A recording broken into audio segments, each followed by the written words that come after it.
देता हूं। माननीय प्रधानमंत्री अपना संबोधन, अपने विचार संपूर्ण विश्व को प्रदान करें, ये निवेदन मैं उनके सम्मुख करता हूं।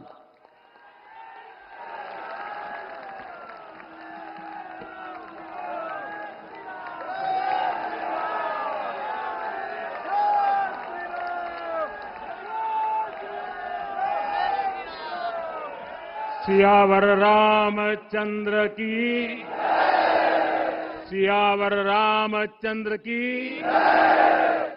जय सिया राम। उत्तर प्रदेश की राज्यपाल आनंदीबेन पटेल, राष्ट्रीय स्वयंसेवक संघ के परम पूजनीय सरसंघ चालक डॉक्टर मोहन भागवत जी, उत्तर प्रदेश के मुख्यमंत्री योगी आदित्यनाथ जी, श्री राम जन्मभूमि तीर्थ क्षेत्र ट्रस्ट के अध्यक्ष पूज्य महंत नृत्य गोपाल दास जी, पूज्य संत समाज, यहां पधारे सभी भक्तगण, देश और दुनिया से इस ऐतिहासिक पल के साक्षी बन रहे कोटि कोटि राम भक्त, देवी और सज्जनों, आज अयोध्या नगरी भारत की सांस्कृतिक चेतना के एक और उत्कर्ष बिंदु की साक्षी बन रही है। आज संपूर्ण भारत, संपूर्ण विश्व राममय है।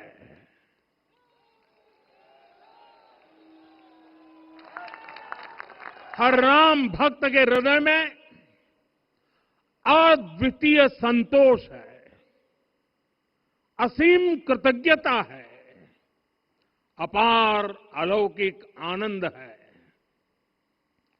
सदियों के घाव भर रहे हैं, सदियों की वेदना आज विराम पा रही है। सदियों का संकल्प आज सिद्धि को प्राप्त हो रहा है। आज उस यज्ञ की पूर्णाहुति है जिसकी अग्नि 500 वर्ष तक प्रज्वलित रही। जो यज्ञ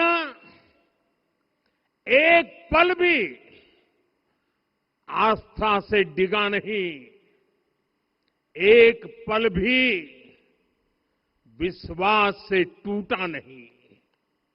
आज भगवान श्री राम के गर्भगृह की अनंत ऊर्जा, श्री राम परिवार का दिव्य प्रताप इस धर्म ध्वजा के रूप में इस दिव्यतम भव्यतम मंदिर में प्रतिष्ठापित हुआ है। और साथियों, ये धर्म ध्वजा केवल एक ध्वजा नहीं, ये भारतीय सभ्यता के पुनर्जागरण का ध्वज है। इसका भगवा रंग, इस पर रचित सूर्य वंश की ख्याति, वर्णित ओम शब्द और अंकित कोविदार वृक्ष राम राज्य की कीर्ति को प्रतिरूपित करता है। ये ध्वज संकल्प है, ये ध्वज सफलता है, ये ध्वज संघर्ष से सृजन की गाथा है, ये ध्वज सदियों से चले आ रहे स्वप्नों का साकार स्वरूप है। ये ध्वज संतों की साधना और समाज की सहभागिता की सार्थक परिणति है। साथियों, आने वाली सदियों और सहस्त्र शताब्दियों तक ये धर्म ध्वज प्रभु राम के आदर्शों और सिद्धांतों का उद्घोष करेगा। ये धर्म ध्वज आह्वान करेगा, सत्यमेव जयते नानृतम, यानी जीत सत्य की ही होती है, असत्य की नहीं। ये धर्म ध्वज उद्घोष करेगा, सत्यम एक पदम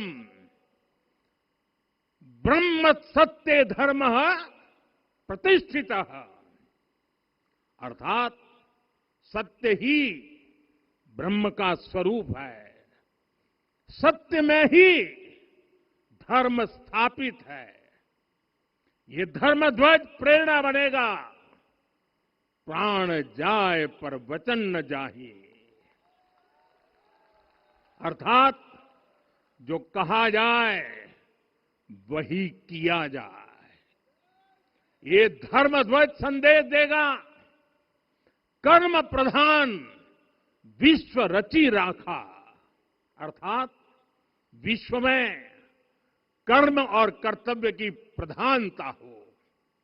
ये धर्म ध्वज कामना करेगा, बैर न विग्रह आस न त्रासा, सुखमय ताहि सदा सब आशा, यानी भेदभाव, पीड़ा, परेशानी से मुक्ति, समाज में शांति और सुख हो। ये धर्म ध्वज हमें संकल्पित करेगा, नहीं दरिद्र कोउ दुखी न दीना, यानी हम ऐसा समाज बनाएं जहां गरीबी न हो, कोई दुखी या लाचार न हो। साथियों, हमारे ग्रंथों में कहा गया है, आरोपितम ध्वजम दृष्ट्वा, ये अभिनंदनित धार्मिका ते अपि सर्वे प्रमुच्यते महापातक कोटि भी, यानी जो लोग किसी कारण मंदिर नहीं आ पाते और दूर से मंदिर के ध्वज को प्रणाम कर लेते हैं, उन्हें भी उतना ही पुण्य मिल जाता है। साथियों, ये धर्म ध्वज भी इस मंदिर के ध्येय का प्रतीक है। ये ध्वज दूर से ही रामलला की जन्मभूमि के दर्शन कराएगा और युगों युगों तक प्रभु श्री राम के आदेशों और प्रेरणाओं को मानव मात्र तक पहुंचाएगा। साथियों, मैं संपूर्ण विश्व के करोड़ों राम भक्तों को इस अविस्मरणीय क्षण की, इस अद्वितीय अवसर की हार्दिक शुभकामनाएं देता हूं। मैं आज उन सभी भक्तों को भी प्रणाम करता हूं, हर उस दानवीर का भी आभार व्यक्त करता हूं जिसने राम मंदिर निर्माण के लिए अपना सहयोग दिया। मैं राम मंदिर के निर्माण से जुड़े हर श्रमवीर, हर कारीगर, हर योजनाकार, हर वास्तुकार, सभी का अभिनंदन करता हूं। साथियों, अयोध्या वह भूमि है जहां आदर्श आचरण में बदलते हैं। यही वह नगरी है जहां श्री राम ने अपना जीवन पथ शुरू किया था। इसी अयोध्या ने संसार को बताया कि एक व्यक्ति कैसे समाज की शक्ति से, उसके संस्कारों से पुरुषोत्तम बनता है। जब श्री राम अयोध्या से वनवास को गए तो वे युवराज राम थे, लेकिन जब लौटे तो मर्यादा पुरुषोत्तम बन करके आए और उनके मर्यादा पुरुषोत्तम बनने में महर्षि वशिष्ठ का ज्ञान, महर्षि विश्वामित्र की दीक्षा, महर्षि अगस्त्य का मार्गदर्शन, निषाद राज की मित्रता, मां शबरी की ममता, भक्त हनुमान का समर्पण, इन सब की अनगिनत ऐसे लोगों की महत्वपूर्ण भूमिका रही है। साथियों, विकसित भारत बनाने के लिए भी समाज की इसी सामूहिक शक्ति की आवश्यकता है। मुझे बहुत खुशी है कि राम मंदिर का दिव्य प्रांगण भारत के सामूहिक सामर्थ्य की भी चेतना स्थली बन रहा है। यहां 7 मंदिर बने हैं। यहां माता शबरी का मंदिर बना है, जो जनजातीय समाज के प्रेम भाव और आतिथ्य परंपरा की प्रतिमूर्ति है। यहां निषादराज का मंदिर बना है। ये उस मित्रता का साक्षी है जो साधन नहीं, साध्य को, उसकी भावना को पूजती है। यहां एक ही स्थान पर माता अहिल्या है, महर्षि वाल्मीकि है, महर्षि वशिष्ठ है, महर्षि विश्वामित्र है, महर्षि अगस्त्य है और संत तुलसीदास है। राम लला के साथ साथ इन सभी ऋषियों के दर्शन भी यहीं पर होते हैं। यहां जटायु जी और गिलहरी की मूर्तियां भी है, जो बड़े संकल्पों की सिद्धि के लिए हर छोटे से छोटे प्रयास के महत्व को दिखाती है।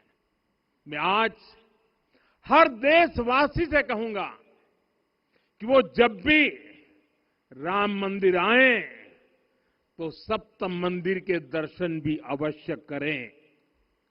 ये मंदिर हमारी आस्था के साथ साथ मित्रता, कर्तव्य और सामाजिक सद्भाव के मूल्यों को भी शक्ति देते हैं। साथियों, हम सब जानते हैं हमारे राम भेद से नहीं, भाव से जुड़ते हैं। उनके लिए व्यक्ति का कुल नहीं, उसकी भक्ति महत्वपूर्ण है। उन्हें वंश नहीं, मूल्य प्रिय है। उन्हें शक्ति नहीं, सहयोग महान लगता है। आज हम भी उसी भावना से आगे बढ़ रहे हैं। पिछले 11 वर्षों में महिला, दलित, पिछड़े, अति पिछड़े, आदिवासी, वंचित, किसान, श्रमिक, युवा, हर वर्ग को विकास के केंद्र में रखा गया है। जब देश का हर व्यक्ति, हर वर्ग, हर क्षेत्र सशक्त होगा, तब संकल्प की सिद्धि में सबका प्रयास लगेगा और सबके प्रयास से ही 2047 जब देश आजादी के 100 साल मनाएगा, हमें 2047 तक विकसित भारत का निर्माण करना ही होगा। साथियों, रामलला की प्राण प्रतिष्ठा के ऐतिहासिक अवसर पर मैंने राम से राष्ट्र के संकल्प की चर्चा की थी। मैंने कहा था कि हमें आने वाले 1000 वर्षों के लिए भारत की नींव मजबूत करनी है। हमें याद रखना है, जो सिर्फ वर्तमान का सोचते हैं वो आने वाली पीढ़ियों के साथ अन्याय करते हैं।